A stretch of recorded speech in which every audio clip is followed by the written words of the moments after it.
Everybody is touched by death. We all lose loved ones. And there is comfort to be found in the fact that death is universal. When you go through the worst pain imaginable because a loved one has passed away, there is comfort to be found in the notion that you are not the first to go through this pain, and you certainly won't be the last.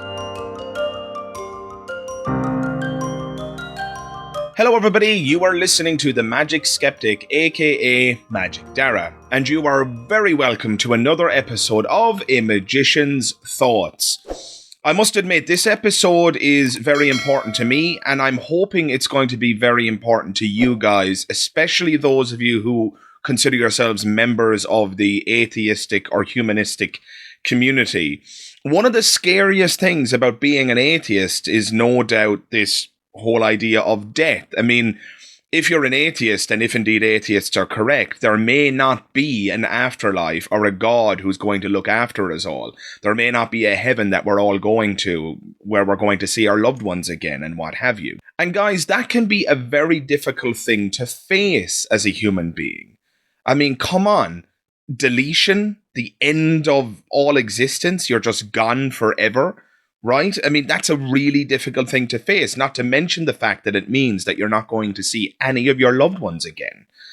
Many people who become atheists end up becoming nihilistic. When I say many, I'm not saying that I'm in tune with any specific statistical figures or something like that. I am, to be fair, speaking anecdotally, but I do have a number of friends, and I have met lots and lots of people, as well as just, various explorations on the internet, reading various blogs and so forth. There just seems to be a lot of people who struggle with nihilism, the kind of meaninglessness or purposelessness of life.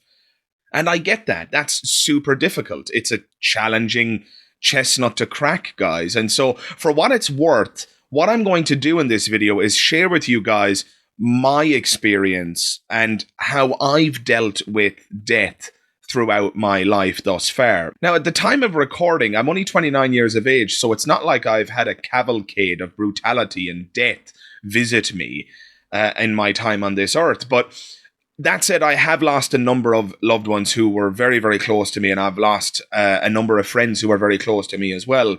And dealing with it as an atheist was definitely a challenge. So for what it's worth, I want to share with you my experience in terms of how I've dealt with death in my lifetime.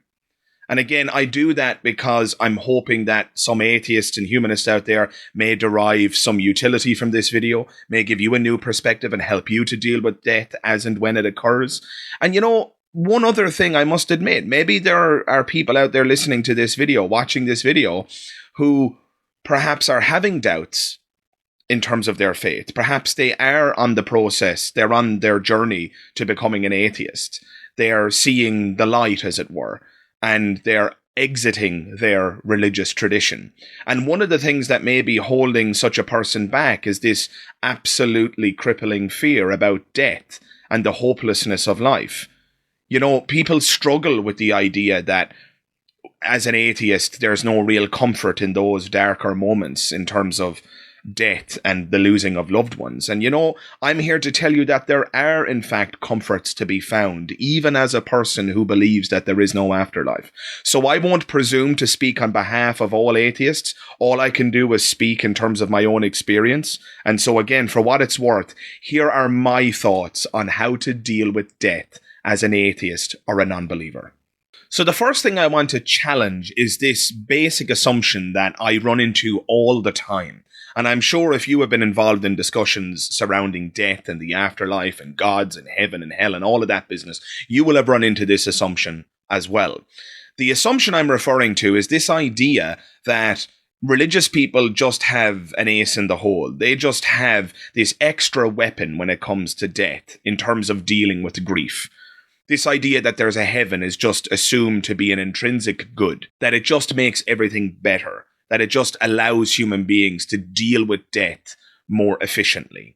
And that's the first thing I want to challenge here. You see, I don't actually share that assumption. I'm not convinced that believing in an afterlife actually does an amazing job in terms of helping you to deal with death. In fact, I'm going to argue in this video that it might in fact be the other way around, that a belief in an afterlife could in fact be a barrier to dealing with death.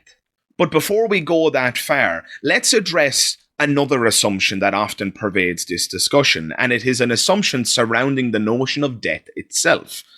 While it might sound controversial to pose the following question, I promise you I do not intend on this question sounding controversial, but let me just say it and you can react. Is death really a bad thing? Honestly, mull that over in your head. Is death really a bad thing? Is it so terrible?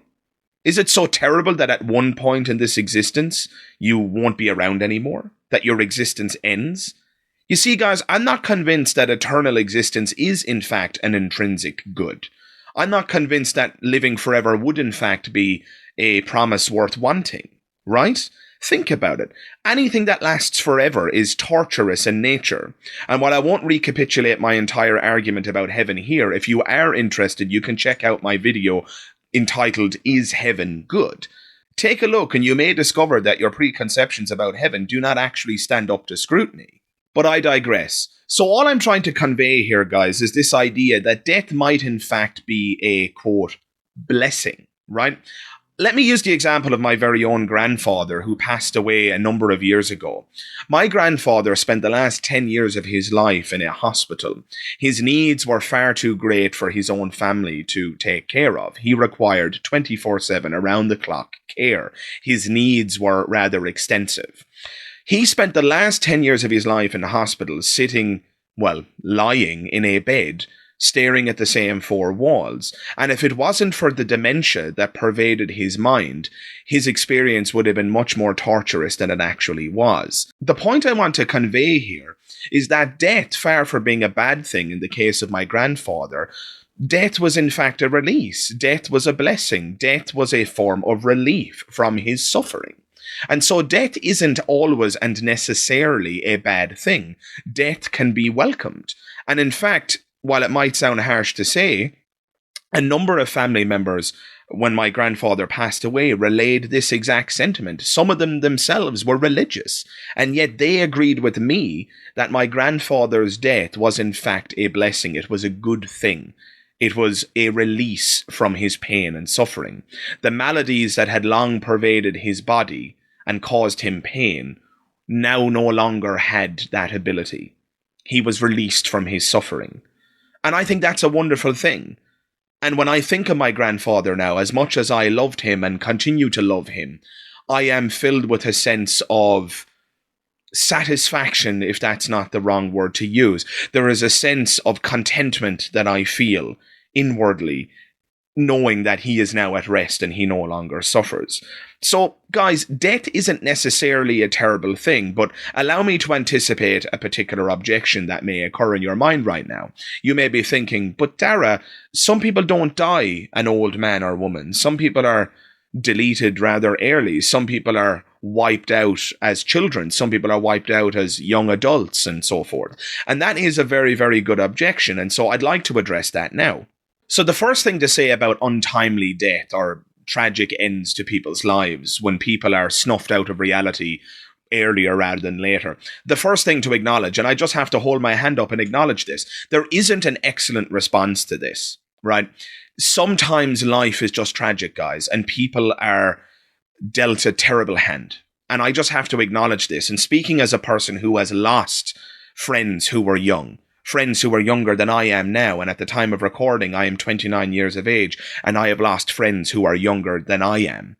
And it's utterly tragic. I've lost friends to accidents, vehicle-based accidents. I've lost friends to suicide and so forth.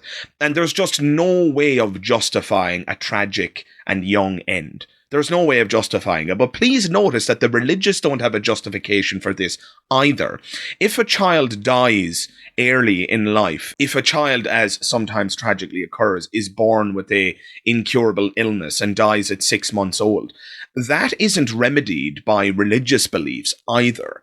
If you believe in God, then presumably God was in control of that situation. If you believe in the kind of literally existing God that the monotheisms propose, the kind of God that can answer prayers and intervene in our reality or send their only begotten Son to die for our sins, it would be a triviality for such a God to spare the life of such a child. And yet that God doesn't. That leaves us with a number of options. God either allows it for a reason best known to himself, or God can't stop it. If God can't stop it, in what sense is God a God? And if God does allow it, you're left in this situation where God's agency is involved, and that can cause a whole host of problems, which I'll get to later on. Suffice to say, it's not clear to me that the religious answer provides any more comfort, so allow me to offer you a non-religious or arguably non-religious alternative that helped comfort me when I have lost loved ones who were quite young. And I'm going to reference the religion of Buddhism now. So that's why I say it's a partially non-religious answer. So the comfort that I obtain from this Buddhist parable I'm about to relate to you is secular. Remember, guys, Buddhists tend to be atheists. They don't believe in a god. Buddha isn't a god. And so the comfort that I derive from the story I'm about to tell you is perfectly cohesive and perfectly compatible with that of an atheistic outlook. I just want to address that off the bat in case anybody thinks that I am engaged in any kind of hypocrisy here.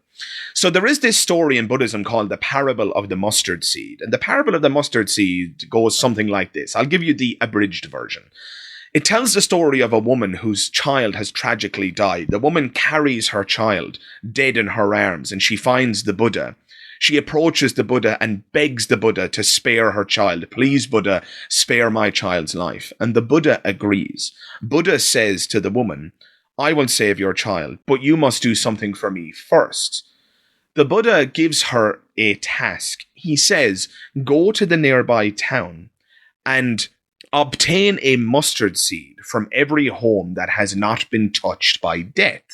And the woman says, certainly, at once. She leaves her dead child at the feet of the Buddha, rushes into town frantically, running from door to door, knocking and asking if these people have been touched by death. She knocks on the first door, knock, knock, knock.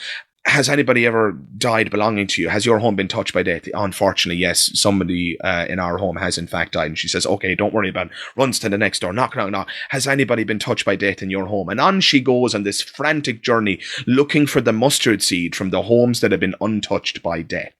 Ultimately, the penny drops, and she realizes that she's not going to find a home that has been untouched by death. And she goes back to the Buddha, collapses to her knees, realizing the message that he was hoping to convey. She is not alone. You will not find a home where you can obtain a mustard seed where death has not visited. It's not possible.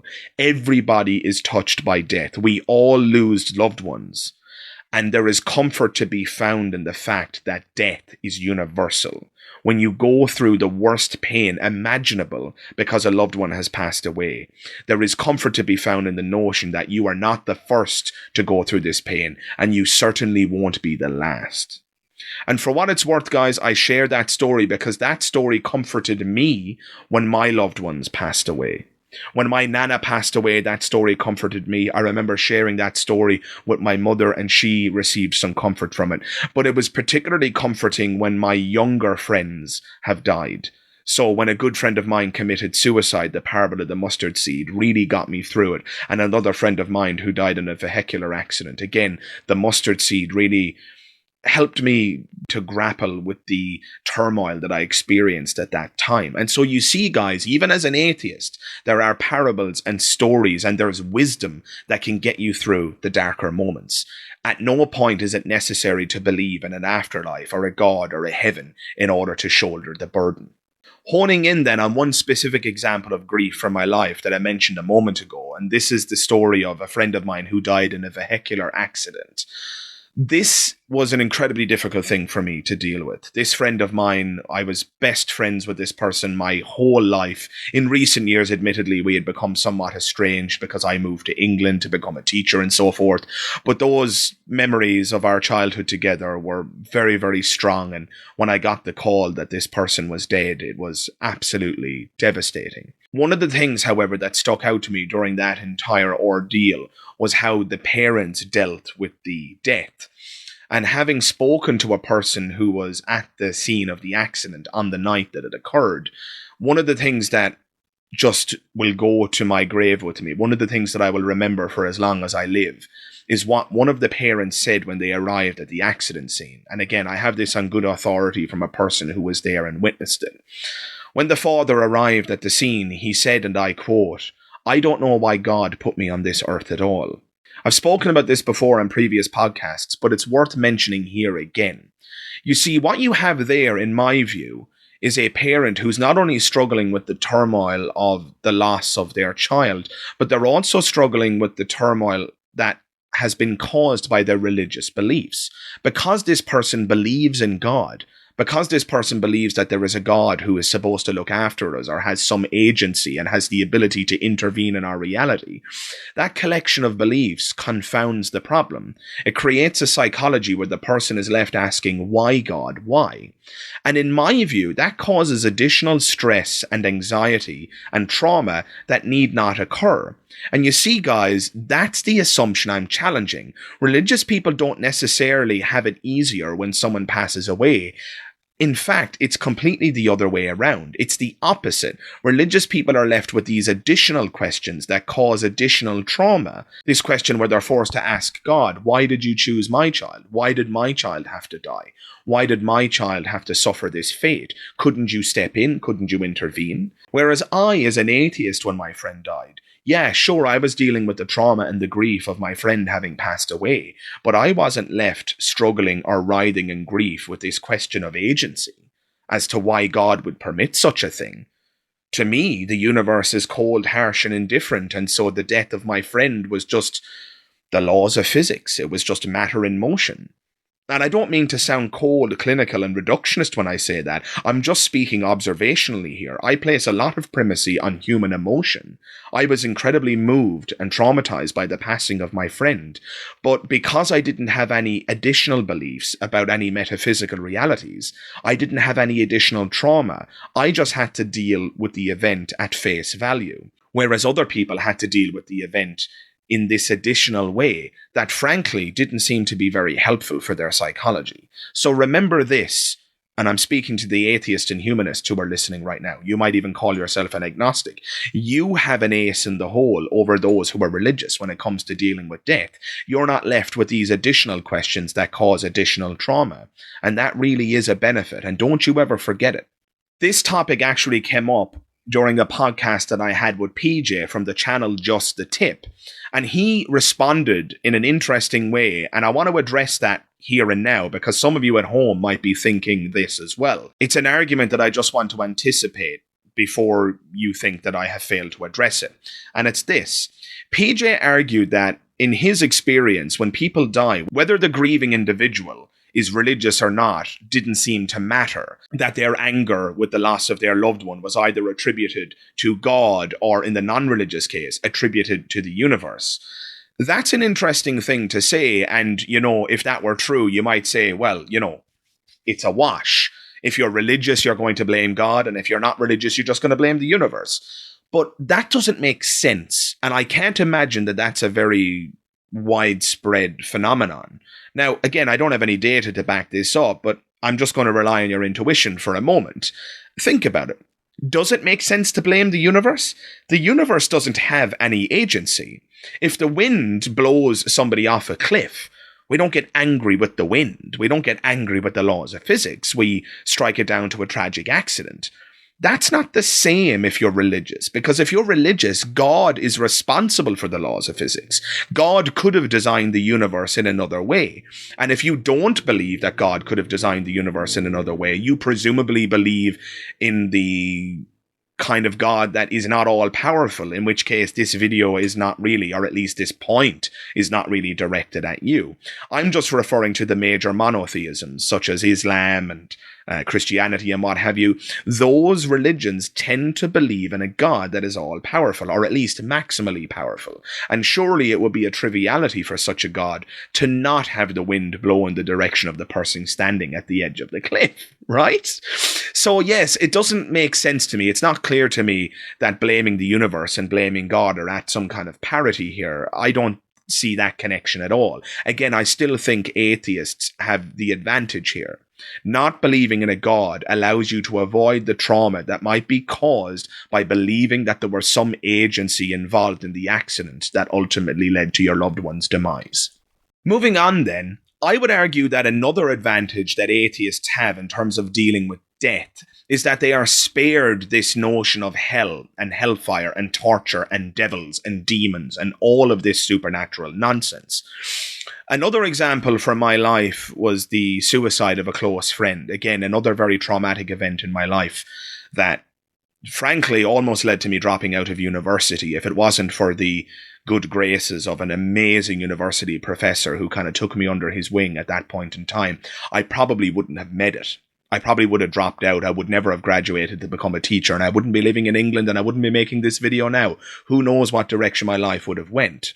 But when this friend of mine committed suicide, as is usually the case in Ireland, the vast majority of the family were religious, and so they were extremely concerned that their son might in fact be gone to hell, because suicide is a mortal sin.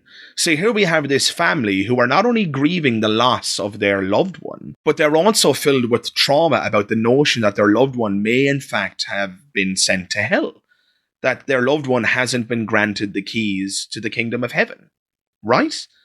Again, this is an incredibly toxic belief, and it's something that atheists are spared from. An atheist doesn't have to worry about their friend who has committed suicide going to hell, because the atheist doesn't believe in hell, and for all intents and purposes there's absolutely zero evidence for the existence of these metaphysical realms. So again, on this particular issue, atheists have an advantage, a psychological advantage over their religious counterparts. You don't have to suffer with the notion that your loved one is going to burn in eternal hellfire.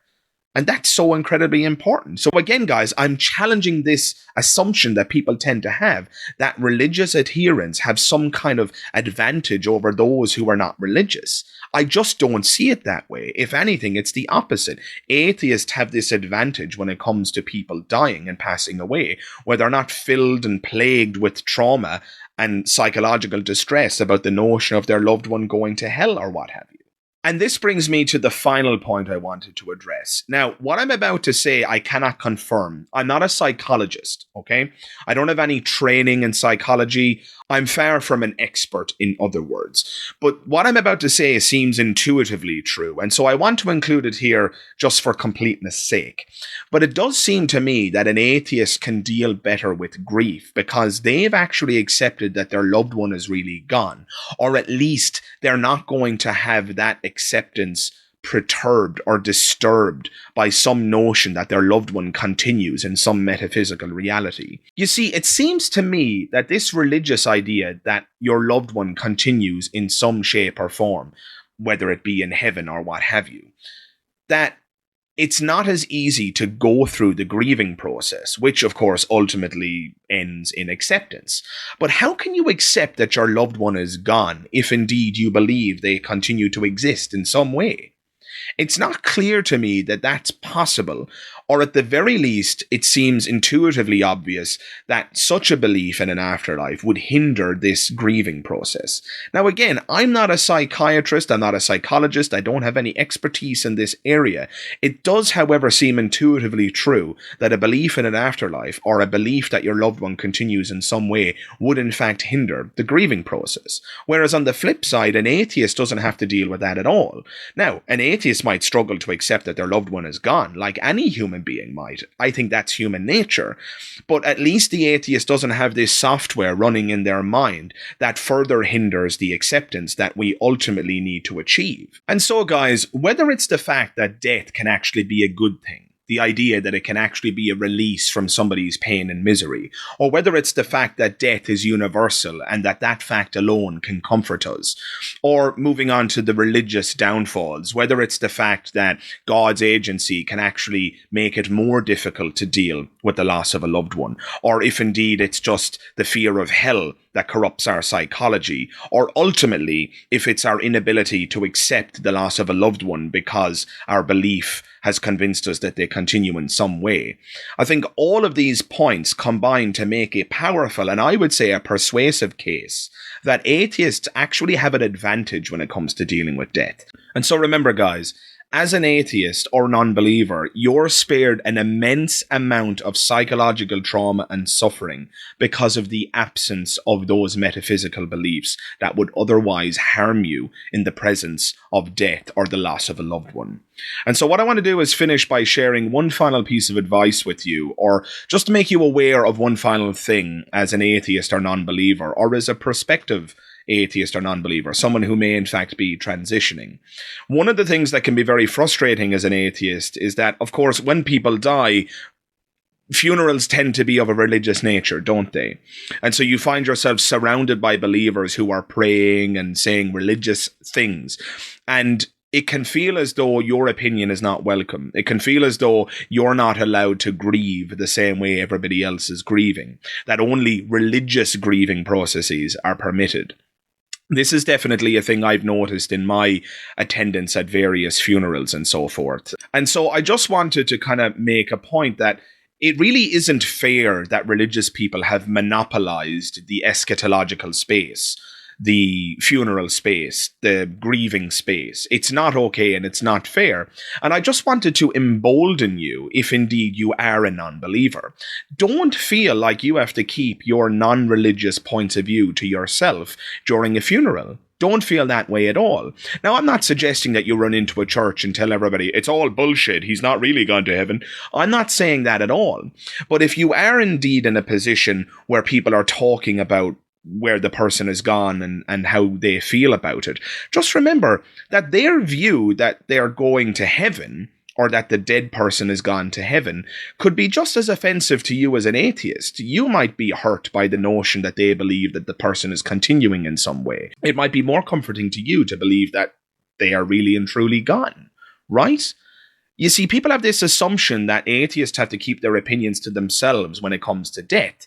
But religious people don't share that assumption about their own beliefs. Religious people will quite willingly and sometimes happily tell a non-believer where they think their loved one is gone and how they're gone to heaven and so on and so forth. But again, that can be hurtful to an atheist. So I want to embolden you. I want you to realize that your views and your opinion should be as welcome as a religious person's opinion. So if somebody says to you, well, you know, I think they're gone to heaven, it's okay for you to say, well, you know, I don't share that belief. That's okay. And I must admit, my own loved ones have been absolutely marvelous in this regard. My own mother comes to mind. After the passing of my grandmother, who was my mother's mother, my mother did not force me or expect me to partake in all of the prayers that she knew I had no belief in. She was happy for me to stand there solemn and silently and just listen and partake. And then she was also happy for me to share my view as and when conversations like that emerged. It was just understood that people disagree on this stuff and that it's not fair, that it's not right for religious people to simply monopolize the death space, the eschatological space. That's not okay. And so remember that. If indeed you are a non-believer and you find yourself at a funeral, don't feel like you have to remain silent. Don't feel like you have to just sit there and watch and keep your opinion to yourself. Again, I'm not suggesting that you go to a funeral and shout from the rooftops that they're really dead and gone and that there's no heaven. But don't feel at the same time that you have to keep your opinion entirely to yourself when other people feel quite comfortable about voicing their religious points of view. We need to get away from this assumption that religious people have a right to say what they want to say, whereas secularists and non-religious people do not have this same right. I don't agree. And you should feel comfortable voicing your opinion. And remember this, if the people around you make you feel as though you can't voice your opinion, there's a good question to be asked there. Do these people really have your best interests at heart? You see, I know my mother has my best interest at heart because she was happy for me to partake in that experience in a way that I felt comfortable doing, in a way that was in accordance with my conscience. I wasn't made to feel as though I had to partake in the prayer, and I wasn't made to feel as though I must remain silent, because my love and adoration for my Nana was as profound and as moving as anybody else's was. Religious people don't get to have a monopoly on grief, and remember that.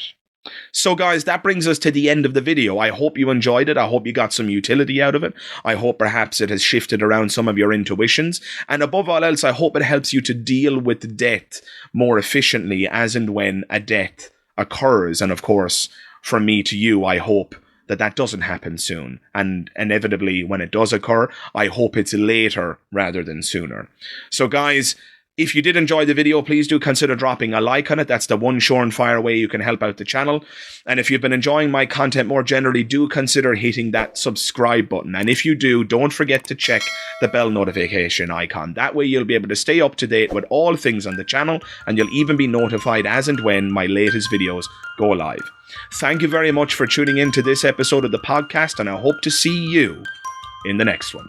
All the best. Bye-bye.